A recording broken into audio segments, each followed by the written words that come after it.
So ayun mga boss, magandang umaga, tanghali, hapon at gabi sa inyong lahat dyan. Saan mang sulok ng mundo. Ngayon ay may gagawin tayong sasakyan. Ito ay Hyundai Genesis 2013 model, no. Bale, tatlo kami dyan, mga kasama ko. Pang umaga kami, tatlo. Ang gagawin natin dyan is magpapalit tayo ng transmission fluid,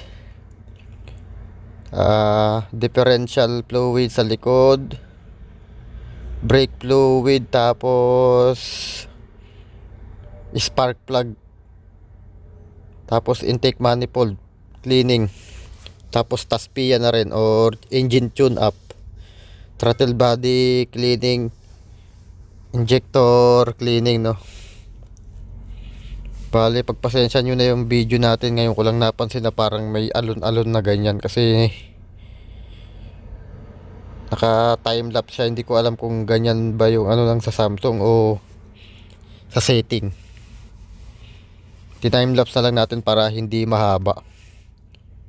Kasi kung ina-normal video lang natin yan, abutin din lang ng mga ano yan, almost 2 hours.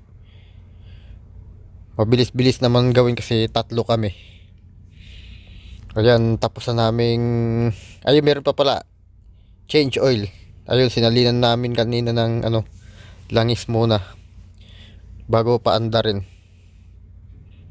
Tapos ito, papalitan na namin ng ano, transmission filter kasama yung kanyang oil pan. Kasi yung oil pan nito is plastic, parang tulad ng sa mga Dodge tsaka Chrysler na yung transmission filter ay built-in dun sa kanyang oil pan kasama yung gasket. Ngayon ang ginagawa namin dyan is pinapalitan ko na yung spark plug, tapos tinatanggal na rin yung intake manifold, habang yung isang kasama ko na nasa likod, siya naman yung nagpapalit ng fuel filter assembly.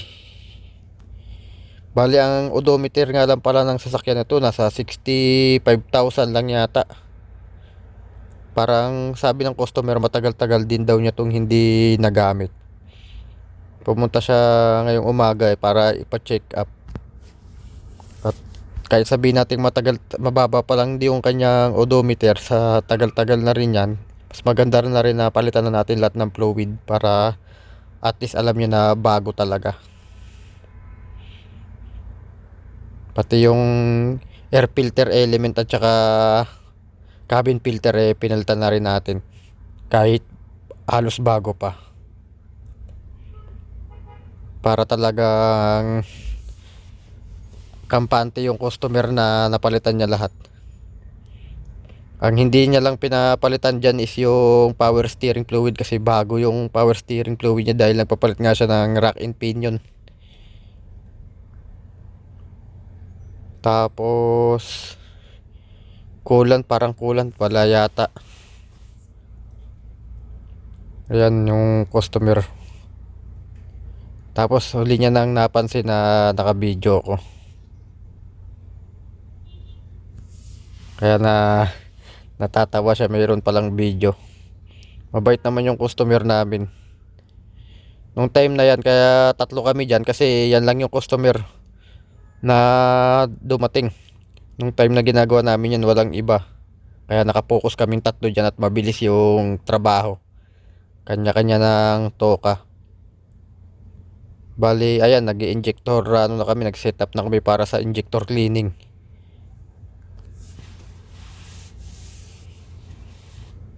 Meron pa nga pala yung pinakahuli niyan, yung pausok yan, para sa catalytic converter cleaning naman yan. Pero yung kalahati nilagay ko sa may fuel tank na, yung kalahati lang ginamit namin dyan para talaga makita na may ginawa tayo.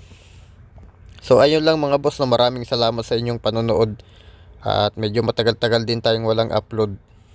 Ito na lang ulit. Huwag niyong kalimutang pindutin yung subscribe button at notification bell para updated kayo sa lahat ng ating mga videos.